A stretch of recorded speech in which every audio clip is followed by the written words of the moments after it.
Hey everyone, welcome to my YouTube channel. UKPSC ने अपनी website पे आज लोअर पीसीएस का नोटिफिकेशन जारी कर दिया है। आप लोग देख सकते हैं जो इसका विज्ञापन प्रकाशन की तिथि है 13 दिसंबर और ऑनलाइन आवेदन पत्र भरने की अंतिम तिथि है 4 जनवरी और आवेदन शुल्क जमा करने की है 4 जनवरी और ऑनलाइन आवेदन पत्र में संशोधन करने की है 10 जनवरी और लास्ट करेक्शन करने की आप लोगों की है 20 जनवरी। और अब हम इसमें चलते हैं कि इस पे कितने पद आ रखे हैं। तो आप लोग देख सकते हैं सम्मिलित राज्य सिविल अवर अधीनस्थ सेवा परीक्षा 2024 के अंतर्गत विभिन्न पद हेतु रिक्तियां हैं। आप लोगों की कुल 113 पदों पर आप लोगों की भर्ती आई हुई है और रिक्तियों की संख्या घट और बढ़ सकती है और इसका विवरण यहाँ पर को दे रखा है। आप लोग देख सकते हैं फर्स्ट में है नायब तहसीलदार है, जो इसमें कुल रिक्त पद है 36 है, जनरल के लिए 18 है और अनुसूचित जाति के लिए 8 है, अनुसूचित जनजाति के लिए 2 हैं और जो अन्य पिछड़ा वर्ग है उनके लिए 0.5 है, यानी कि 5 है और आर्थिक रूप से जो कमज़ोर वर्ग है उनके लिए 3 है। आप लोग देख सकते हैं और आप लोग देखना, मैं इसको स्क्रॉल करते जा रही हूँ। और जो उपकारापाल है गृह विभाग, उनके लिए आप लोग देख सकते हैं 3rd नंबर पे पूर्ति निरीक्षक यानी कि सप्लाई इंस्पेक्टर आप लोग देख सकते हैं, उस पे पदों की संख्या 4th में है। मार्केटिंग इंस्पेक्टर, इस पे पदों की संख्या देख लीजिए। 5th में है श्रम प्रवर्तक अधिकारी, लेबर इन्फोर्समेंट ऑफिसर आप लोग देख सकते हैं। और 6th में है आबकारी निरीक्षक, 7th में है senior cane development inspector and 8th में है डेवलपमेंट इंस्पेक्टर और 9th नंबर पे है खांडसारी इंस्पेक्टर। आप लोग देख सकते हैं इस पे कितने आप लोगों के पद आ रखे हैं। और अब हम चलते हैं इसकी एजुकेशन क्वालिफिकेशन यानी कि शैक्षिक अर्हता आप लोगों की इस पे क्या दे रखी है। देखो, जो नायब तहसीलदार का पद है इसमें शैक्षिक अर्हता है आपके भारत में विधि द्वारा स्थापित किसी भी विश्वविद्यालय से स्नातक उपाधि या सरकार के द्वारा उसके समकक्ष मान्यता प्राप्त कोई शैक्षिक अर्हता हो। और इसकी अधिमानी अर्हता है पारदेशिक सेना में कम से कम 2 वर्ष की अवधि तक सेवा की हो और राष्ट्रीय कैडेट कोर का बी प्रमाण पत्र प्राप्त किया हो। और जो इसका वेतनमान है ये आप लोगों का है 44,900 से लेके 1,42,400 यानी लेवल 7 इसका वेतनमान है। और आप लोग देख सकते हैं इस पे टोटल पद 36 पद हैं। अब चलते हैं हम सेकंड नंबर में उपकारापाल, इस पे आप लोग इसकी शैक्षिक अर्हता देख सकते हैं कि भारत में विधि द्वारा स्थापित किसी विश्वविद्यालय से स्नातक की उपाधि सरकार द्वारा उसके समकक्ष मान्यता प्राप्त कोई अर्हता और देवनागरी लिपि में हिंदी का कार्यकारी ज्ञान और अधिमानी अर्हताएं 2 वर्ष की न्यूनतम अवधि तक सेवा की हो या राष्ट्रीय कैडेट कोर का बी प्रमाण पत्र या सी प्रमाण पत्र प्राप्त किया हो और इन बातों के समान होने पर सीधी भर्ती के मामले में अधिमान दिया जाएगा। और अब इस पे आते हैं हम फिजिकल यानी कि शारीरिक दक्षता पर। इस पे पर्वतीय क्षेत्र को छोड़कर सामान्य पिछड़ी जाति तथा अनुसूचित जाति के अभ्यर्थियों के लिए कुल ऊंचाई 165 सेंटीमीटर और पर्वतीय क्षेत्र के अभ्यर्थियों के लिए 160 सेंटीमीटर और अनुसूचित जनजाति के लिए 157.25 सेंटीमीटर होनी चाहिए। और पर्वतीय क्षेत्र को छोड़कर सामान्य पिछड़ी जाति तथा अनुसूचित जाति के अभ्यर्थियों के लिए सीने की माप छाती बिना फुलाए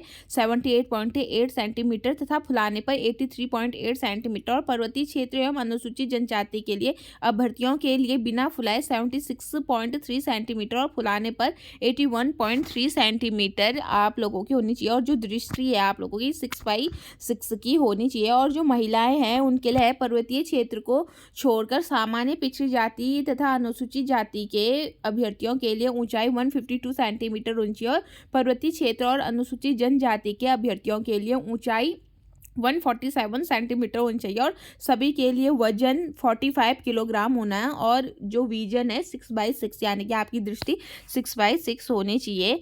और इस पर टिप्पणी भी दे रखी है कि अभ्यर्थियों की चिकित्सा परीक्षा के लिए विनिमय वही होंगे जो सरकार के द्वारा समय समय पर विहित किए जाएंगे। अब चलते हैं 3rd नंबर यानी कि पूर्ति निरीक्षक की शैक्षिक अर्हता आप लोग देख सकते हैं सेम वही है, स्नातक ग्रेजुएशन आप लोगों का होना है और इस पे चाहिए आपको उसे देवनागरी लिपि में हिंदी का भी अच्छा ज्ञान होना चाहिए।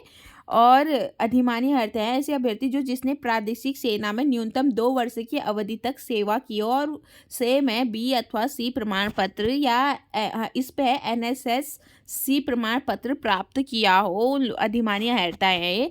अब चलते हैं हम 4th नंबर विपणन निरीक्षक, जिसमें 6 पद हैं। इनका वेतनमान आप लोग देख सकते हैं और इसकी शैक्षिक अर्हताएं भी आप लोगों की वही ग्रेजुएशन जो सेम ऊपर दे रखी है वही है। अब चलते हैं श्रम प्रवृत्त अधिकारी, जिसमें 5 पद हैं और इसका वेतनमान आप लोग देख सकते हैं 35,400 से लेके 1,12,400 तक है। और इसकी एजुकेशन क्वालिफिकेशन भी सेम है कि आप लोगों को ग्रेजुएट होना है और आप लोगों ने 2 वर्ष और प्रादेशिक अधिमानी अर्हताएं क्या है कि प्रादेशिक सेना में 2 वर्ष की सेवा की हो या आप लोगों के पास राष्ट्रीय कैडेट कोर बी अथवा सी प्रमाण पत्र प्राप्त हो।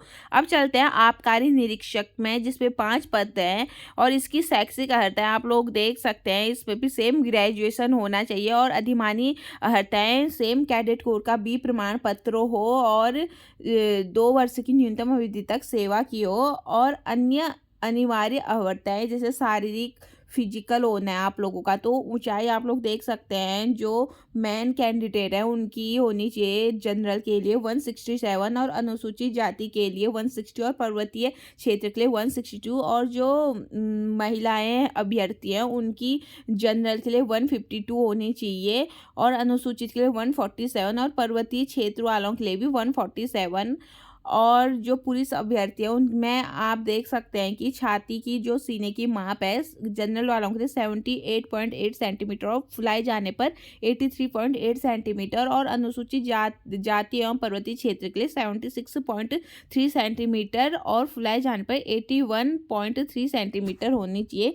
न्यूनतम फुलाव 5 सेंटीमीटर से अनिवार्य है और शारीरिक वजन जो महिलाओं का है वो 45 किलोग्राम होना चाहिए कम से कम, ठीक है। अब चलते हैं 7th नंबर में ज्येष्ठ कन्या विकास निरीक्षक, जो इसकी शैक्षिक अर्हता है आप लोग देख सकते हैं कि किसी मान्यता प्राप्त विश्वविद्यालय से कृषि में स्नातक उपाधि रखी और ऐसे अभ्यर्थी को जो कृषि विज्ञान में स्नातकोत्तर उपाधि रखता हो अन्य बातों के समान होने पर समूह 1 सामान्य और समूह 2 सामान्य के पदों पर सीधी भर्ती के मामले में अधिमानी दिया जाएगा। और इसकी अधिमानी अर्हता पे आप लोग देख सकते हैं अन्य बातों के समान होने पर सीधी भर्ती के मामले में ऐसे अभ्यर्थी को अधिमान दिया जाएगा और प्रादेशिक सेना में 2 वर्ष की न्यूनतम अवधि तक सेवा की हो या राष्ट्रीय छात्र सेना एनसीसी का बी प्रमाण पत्र आप लोगों का हो। अब चलते हैं 8th में गन्ना विकास निरीक्षक, इस पे भी आप लोग देख सकते हैं जो इसकी शैक्षिक अर्हता है किसी मान्यता प्राप्त विश्वविद्यालय से कृषि में स्नातक की उपाधि रखता हो और ऐसे अभ्यर्थी जो कृषि विज्ञान में स्नातकोत्तर उपाधि रखते हो को अन्य बातों के समान होने पर समूह 1 सामान्य और समूह 2 सामान्य के पदों पर सीधी भर्ती के मामले में अधिमान दिया जाएगा और इसकी अधिमानी अर्हताएं सेम है।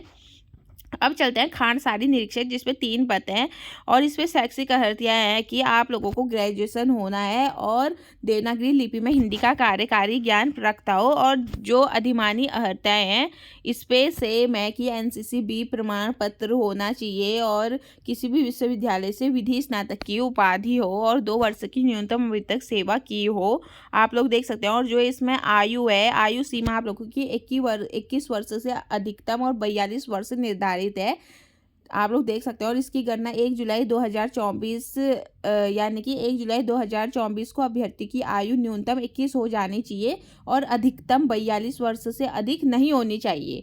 अर्थात अभ्यर्थी का जन्म 1 जुलाई 2003 के बाद और 2 जुलाई 1982 से पहले का नहीं होना चाहिए। वो लोग इस फॉर्म को फिल कर सकते हैं। और अब हम चलते हैं इसके शुल्क पे। इसका शुल्क फॉर्म भरने का कितना है, तो जो अनारक्षित जनरल कैटेगरी है तो इसका आवेदन शुल्क है 150 और फी टैक्स से 22.30 यानी कि 172.30 आप लोगों का शुल्क पड़ेगा जो जनरल वाले हैं। और जो आर्थिक रूप से कमजोर वर्ग है उनका भी 172 है। उत्तराखंड अन्य पिछड़ा वर्ग उनका भी 172 है और अनुसूचित जाति के लिए 82.30 एंड उत्तराखंड अनुसूचित जनजाति के लिए भी 82.30 है। जो उत्तराखंड राज्य में संचालित स्वैच्छिक राज्य गृह में निवासी अनाथ बच्चे उनके लिए कोई शुल्क नहीं है। और जो दिव्यांग हैं उनके लिए है, शारीरिक दिव्यांग उनके लिए 22 रुपया शुल्क आप लोग देख सकते हैं। और आप लोग देख सकते हैं इस पे न्यूनतम शैक्षिक अर्हता यानी कि स्क्रीनिंग परीक्षा होनी है पहले, फिर मुख्य लिखित परीक्षा होगी और उसके बाद आपका साक्षात्कार यानी कि इंटरव्यू होगा। और आप लोग देख सकते हैं जो पहले आपकी स्क्रीनिंग परीक्षा होगी उस पे 150 प्रश्न होंगे और उस पे भी आप लोगों का माइनस मार्किंग होगी, यानी कि गलत उत्तरों के लिए दंड वस्तुनिष्ठ प्रश्न पत्रों में अभ्यर्थियों के द्वारा दिए गए गलत उत्तरों के लिए ऋणात्मक मूल्यांकन दिया जाएगा। ये साफ साफ लिखा हुआ है। जो आपकी स्क्रीनिंग परीक्षा होगी 150 की होगी आप लोगों की स्क्रीनिंग परीक्षा। और स्क्रीनिंग परीक्षा प्रारंभिक वस्तुनिष्ठ प्रकार यानी उत्तराखंड राज्य के विभिन्न परीक्षा केंद्र में आयोजित किए जाएंगे। वो परीक्षा केंद्रों को देखते हैं अभी। तो ये आप लोग देख सकते हैं जो सेंटर हैं आप लोगों के हैं, ये अल्मोड़ा, रानीखेत, बागेश्वर, चंपावत, हल्द्वानी, पिथौरागढ़, रुद्रपुर, खटीमा, देहरादून, ऋषिकेश, हरिद्वार, रुड़की, टिहरी गढ़वाल, उत्तरकाशी, चमोली, पौड़ी गढ़वाल, श्रीनगर, कोटद्वार एंड रुद्रप्रयाग आप लोगों के 19 परीक्षा सेंटर हैं, यानी कि सिटी कोड आप लोगों को दे रखा है। और आप लोग देख सकते हैं परीक्षा योजनाएं। सबसे पहले आपकी प्रारंभिक परीक्षा होगी जो केवल एक प्रश्न पत्र होगा जिसमें सामान्य अध्ययन होगा और सामान्य बुद्धि परीक्षण होंगे। फिर उसके बाद इस पे ये क्वालिफाई करने के बाद आपका होगा मुख्य परीक्षा जिसमें लिखित परीक्षा विषय प्रगट प्रकार की होगी। उसके बाद थर्ड आपका होगा साक्षात्कार इंटरव्यू। और यहाँ पर को आप लोग देख सकते हैं जो प्रारंभिक परीक्षा होगी उसमें सामान्य अध्ययन एवं सामान्य बुद्धि होगी और इस पे अधिकतम अंक 150 का है और समय 2 घंटे और प्रश्नों की संख्या 150 होगी। और उसके इस पे लिखा है कि प्रारंभिक परीक्षा के प्राप्तांक मुख्य परीक्षा के अंकों के साथ मेरिट निर्धारण हेतु नहीं जोड़े जाएंगे। जब मेरिट आप लोगों की निकलेंगे तो इसके जो अंक हैं मेरिट पे नहीं जोड़े जाएंगे। और दूसरे पे है मुख्य परीक्षा। लिखित परीक्षा में आप लोग देख सकते हैं जो प्रथम प्रश्न पत्र हिंदी का होगा और इसमें अधिकतम अंक 100 होंगे, समय 2 घंटा और प्रश्नों की संख्या 6 होगी। और द्वितीय प्रश्न पत्र निबंध होगा, अधिकतम अंक 100 होंगे और समय 2 होगा और 2 प्रश्न होंगे। तृतीय प्रश्न पत्र में सामान्य अध्ययन प्रथम होगा, इसमें 200 अंक का होगा, ये समय 3 घंटा होगा और प्रश्नों की संख्या 20 होगी। और चतुर्थ प्रश्न पत्र पे सामान्य अध्ययन द्वितीय और ये 200 अंक का होगा और समय 3 घंटे का होगा और प्रश्न पत्रों की संख्या इस पे होगी 20, यानी कि कुल 600 अंक आप लोगों का जो मेंस होगा वो 600 अंक का होगा। और फिर इंटरव्यू आप लोगों का होगा 75 नंबर का, आप लोग ये देख सकते हैं। और अब चलते हैं हम सीधे सिलेबस में। आप लोग सिलेबस चेक कर सकते हैं। वैसे मैं सिलेबस की एक अलग से वीडियो और बनाऊंगी, आप लोग देख लेना। मैं स्क्रॉल कर रही हूँ, ये आपका रहेगा सिलेबस। इसमें उत्तराखंड जीके आप लोगों की आएगी। मैं इसका एक अलग से वीडियो भी आप लोगों के लिए बनाऊंगी। और यह है सामान्य बुद्धि जो कुल प्रश्न पत्र 50 होंगे इसमें और इस पे होंगे आप लोगों के 100 होंगे, यानी कि जीके के 100 क्वेश्चन आएंगे और जो रीजनिंग है उनके 50 क्वेश्चन आप लोगों के आएंगे। इसका सिलेबस मैं अलग से आप लोगों से डिस्कस करती हूँ और इंग्लिश में भी आप लोगों का ये सिलेबस दिया हुआ है। और फिर चलते हैं हम मेंस में आप लोग देख सकते हैं ये मेंस का सिलेबस है।